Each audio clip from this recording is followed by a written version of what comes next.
Ya, puluhan pasangan secara massal mencatatkan ikatan sucinya secara sah dalam event Nikah Fest 2026 yang digelar oleh Kementerian Agama.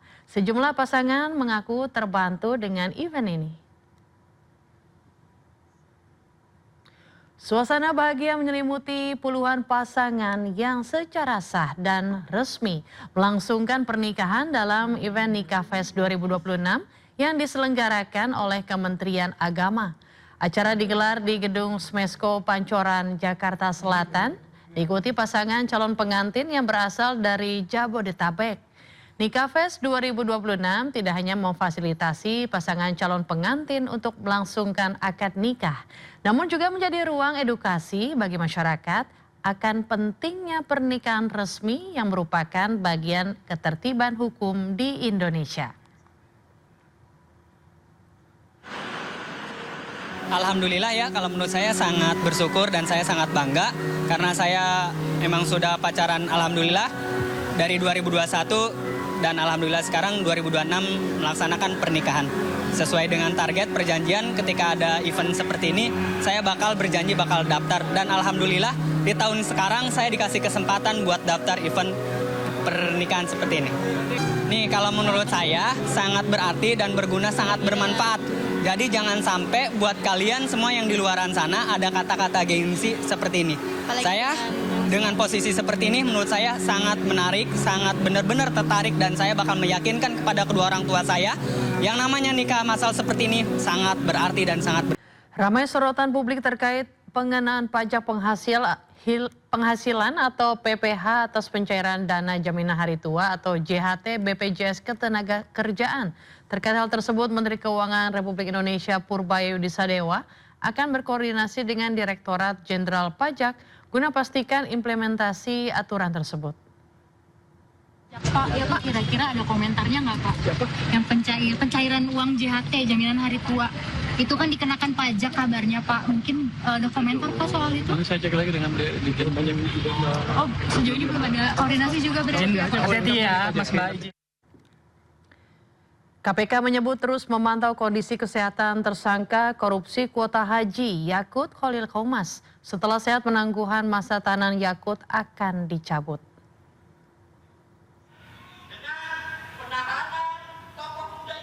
Sejak menjalani perawatan di Rumah Sakit Polri, penyidik KPK melakukan pembantaran atau penangguhan masa tahanan Yakut Khalil Qomas. Tersangka korupsi kuota haji ini mengalami sakit pada saluran pencernaan hingga harus jalani rawat inap. Juru bicara KPK Budi Prasetyo menyebut setelah pihak rumah sakit menyatakan mantan Menteri Agama ini sehat, maka proses hukum akan kembali ia jalani. Terkait dengan pembantaran penahanan tersangka saudara YCQ dalam perkara kuota haji, penyidik masih terus melakukan pemantauan perkembangan kondisi kesehatan dari yang bersangkutan. Dan KPK tentu meyakini bahwa dokter dan tim medis di Rumah Sakit Kramat Jati Polri akan bertindak secara profesional dan cepat sehingga saudara YCQ bisa segera pulih dan kembali mengikuti proses hukum. Semua pihak tentunya mengharapkan bahwa rangkaian proses hukum ini dapat berjalan secara efektif sehingga bisa segera memberikan kepastian hukum kepada pihak-pihak terkait. Pengawasan program prioritas nasional seperti makan bergizi gratis dan Kartu Indonesia Pintar kini diperkuat. Kejaksaan Agung bersama Pepnas menyiapkan sistem pelaporan berbasis kode QRIS agar masyarakat dapat melaporkan pelaksanaan program secara langsung. Kejaksaan Agung terus memperkuat pengawasan program prioritas nasional seperti makan bergizi gratis atau MBG. Koperasi Desa Merah Putih hingga Kartu Indonesia Pintar.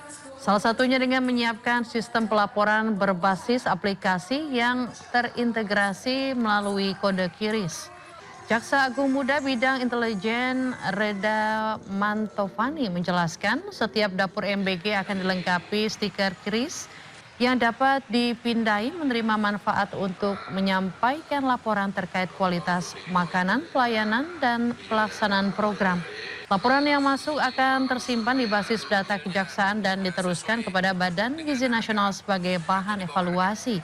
Jika ditemukan indikasi penyimpangan, kejaksaan akan melakukan verifikasi bersama Badan Permusyawaratan Desa. Berupa stiker, ada QRIS-nya untuk diserahkan kepada para penerima manfaat. Jadi ini untuk memonitor hasil dari dapur tersebut, apakah hasilnya sesuai dengan harga atau di bawah harga, itu aja. Dan laporan ini langsung database-nya ada di kejaksaan dan juga kita bisa teruskan dan diteruskan ke BGN. Kasih intel dalam hal ini kalau ada laporan-laporan yang penting itu akan turun dan minta tolong dengan anggota BPD di sini di desa terdekat, atau minta bantuan dari BPD untuk bisa meng-cross check dan mengklarifikasi. Sementara itu Gubernur Jawa Barat Deddy Mulyadi menyambut positif kerjasama antara Kejaksaan dan Apetnas dalam pengawasan program pemerintah. Menurutnya kehadiran aparat pengawas dan unsur masyarakat di tingkat desa dapat mencegah penyimpangan pengelolaan dana desa serta memastikan program berjalan tetap tepat sasaran. Deddy juga menekankan pentingnya pengawasan terhadap program Kartu Indonesia Pintar atau KIP, mengingat masih ditemukan sejumlah kasus penyaluran bantuan yang tidak tepat sasaran di berbagai daerah. Melalui sinergi Kejaksaan, Apetnas, dan pemerintah daerah, pengawasan program prioritas nasional diharapkan semakin efektif, transparan, dan tepat sasaran. Karena KIP ini banyak selama ini tidak tepat sasaran, seperti yang terjadi di Cirebon yang berujung dengan pidana. Nah, sehingga nanti kan penerima KIP ini pasti ada lokasi rumahnya, di desa mana, RT berapa. Nah, dengan sistem yang dibuat nanti kan Bamusdesnya bisa aktif menyatakan memang anak ini keluarga yang layak mendapat KIP atau kuliahnya layak mendapat KIP, sehingga dana pemerintah tidak jatuh pada orang yang tidak semestinya menerima. Seperti kasus di Cirebon, anak dokter, ada ASN, anak wakil kepala sekolah. Nah, ini penting karena KIP itu dananya sangat besar dan memiliki pengaruh terhadap kesinambungan pendidikan bagi masyarakat yang tidak mampu. Ya, puncak perayaan HUT ke-499 menuju 5 abad DKI Jakarta digelar di kawasan Bundaran HI. Panggung hiburan dan sejumlah ornamen Betawi menghiasi kawasan Bundaran Hotel Indonesia Jakarta.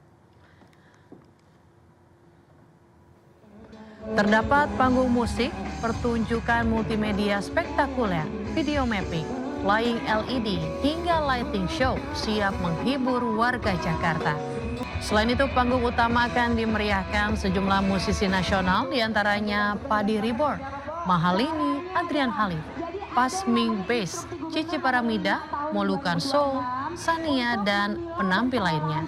Bagi warga Jakarta yang hendak menyaksikan acara perayaan HUT DKI Jakarta secara langsung, dapat menggunakan transportasi umum dan memanfaatkan tarif Rp1, di antaranya Transjakarta, MRT, dan LRT Jakarta, selama tanggal 27 dan 28 Juni 2026.